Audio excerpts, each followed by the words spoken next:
We have a government that's gone out of its way to promote war in Eastern Europe, and I think now will promote war in the Middle East. But of course, you and I are interested in stability and peace because it's good for prosperity. We're the minority voices. We're not the brave, dynamic figures on the Hill and in Washington who've never seen war, who've never been shot at, who've never killed anybody in combat. They have a cocktail level of familiarity with real war, and they don't believe it can ever reach us. They're the ones pushing this nonsense.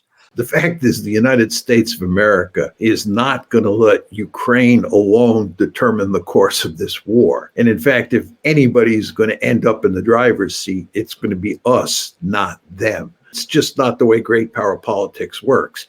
And a great power like the United States is not going to put its fate in the hands of President Zelensky. The United States will go to great lengths to make sure it gets an outcome that it wants. The problem that we face here is the leaders, President Biden, Tony Blinken, Jake Sullivan, they basically never took a course in Strategy 101, or if they did take a course in Strategy 101, they failed it. For the most part, they just don't know what they're doing. And I think this is true in Gaza, and I think it's true in Ukraine. I believe we'll end up suffering devastating defeats, both in Ukraine and in the Middle East.